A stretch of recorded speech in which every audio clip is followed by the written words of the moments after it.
The LA Clippers have made the decision to run it back yet again with Kawhi and Paul George, and while some fans do not like that decision whatsoever, there is still a possibility that a James Harden trade goes through to pair with Paul George and Kawhi Leonard, which makes this Clippers team one of the most interesting in the Western Conference because of the fact that they could be adding a third superstar to this team.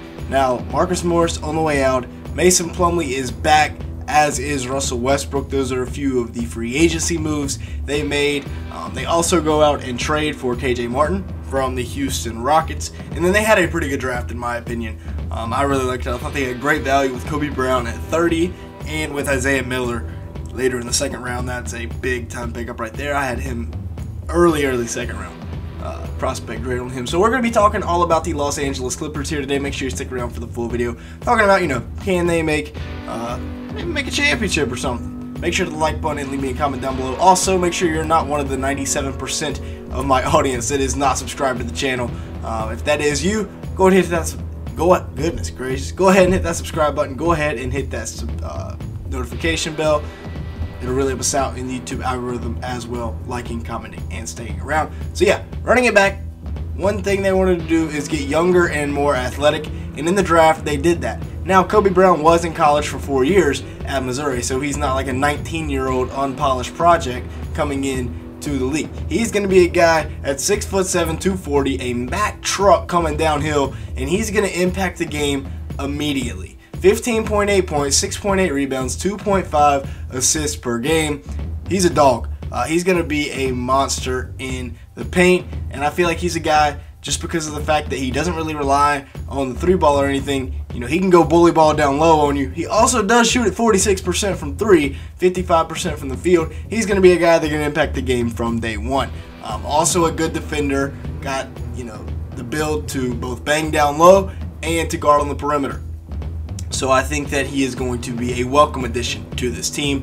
Jordan Miller is going to be an elite 3-and-D option for them as a rookie. Great late round value, in my opinion. A guy that can come in and can give you minutes from day one as a late second rounder. He averaged 15.3 points per game, 6.3 rebounds, and 2.5 assists per game last year at Miami. And his stock really got boosted during their run in March Madness that got them to the Final Four for the first time in school history. 54% from the field, 35% from three, 1.2 steals. But he was on fire from downtown in that run that I mentioned to the Final Four. He is 23 years old and stands at 6'6". So a couple of guys, 6'6", good athleticism, they're going to contribute from day one. And then you talk about getting younger and more athletic. KJ Morton is younger than both of those guys, I'm pretty sure, and he averaged about 13 points, 5.5 rebounds, and 1.5 assists per game last year in the NBA, while being younger than both of those guys were in their senior years of college.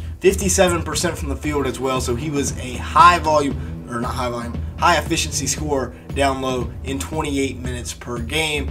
The Rockets decided to move on, and the Clippers are like, look what fell into my lap, a 22-year-old that averaged 13, 5.5 on 57% shooting from the field.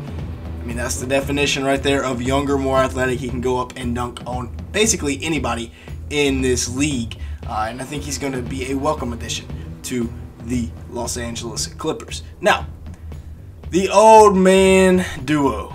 Is there going to be any difference in this season than the past years for Kawhi and Paul George when it comes to injuries? That has been the story of their tenure in LA. 24 points per game and 6.5 rebounds for Kawhi last year. Again, he was eased into the lineup and then eventually didn't even really make a difference in the playoffs. 51% from the field, 42% from three. They beat the Suns in the one game that he played, and then he got hurt again and left. Kawhi, don't get it wrong, he's a top 5 player in this league, no doubt, when he's healthy. However, he has just not been able to stay healthy here as of late. I don't think he's made for the modern day NBA with the up and down, fast-paced, high-octane offenses. Now, Paul George also averaged 23.8 points per game as well as about 6 rebounds a night.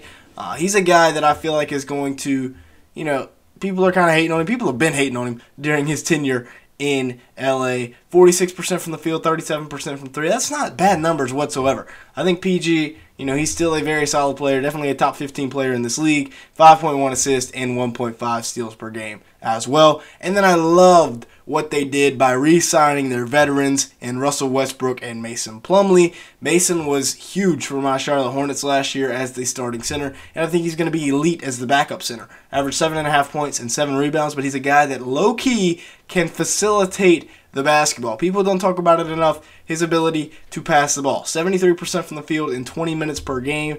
And again, 20 minutes per game, that's part of the reason he didn't have the amount of assists I expect him to. But as a backup center, he's going to be really, really good. Those were his numbers through 23 games played last year. And then Russell Westbrook had a bit of a career resurgence going from one side of LA to the other. 15.8 points per game and 7.6 assists for Russ. But the thing was, his defense was much, much better, as was his shooting splits. 49% from the field, 36% from three. Really, really good numbers. When they were all healthy, this team was looking scary. But again, that's going to be the X factor for them next year. Russ also averaged about 1.1 steals and 5 rebounds a night.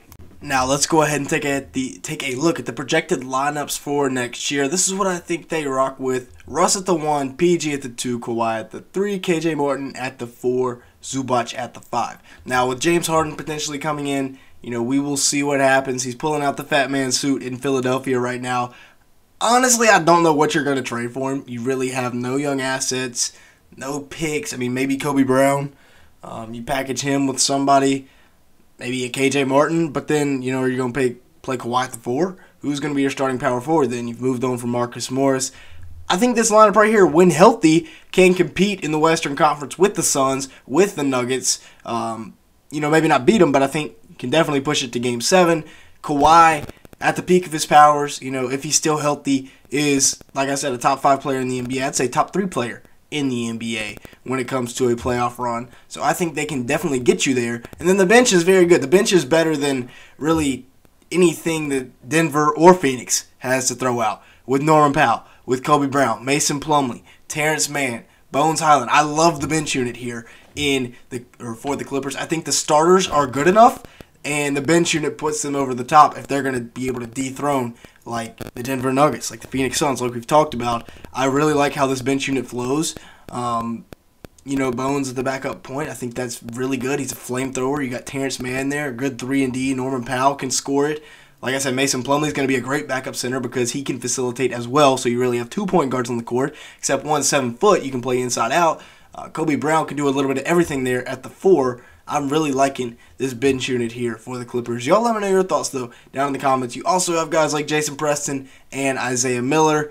Isaiah Miller. Maybe you throw somebody in a trade. Or not Isaiah Miller. What am I talking about? Me and Isaiah Wong and Jordan Miller confused. Sorry. Jordan Miller there. Goodness gracious. Brain trip today. But yeah, that's what I think about the Clippers. They're probably a top 3 team in this Western Conference. Maybe you throw the Lakers in there with that category. The Mavs definitely could be making a run, but we shall see. I'm very excited for this upcoming NBA season. You even got the Warriors restocking. Might need to make a video about them, low key. So y'all let me know your thoughts. Would y'all like to see a Warriors video? If anybody would, comment that down below. But with that being said, that's my thoughts on the Clippers and why I think they could be, they could shock the NBA this year. They definitely have it in them if everything goes their way to win an NBA championship. I have no doubts about that. The only thing that's been holding them back the last few years is injuries. But yeah, with that being said, thank you so much for watching. Hit the like button, hit the subscribe button, and with all that being said, thank you so much for watching today's video.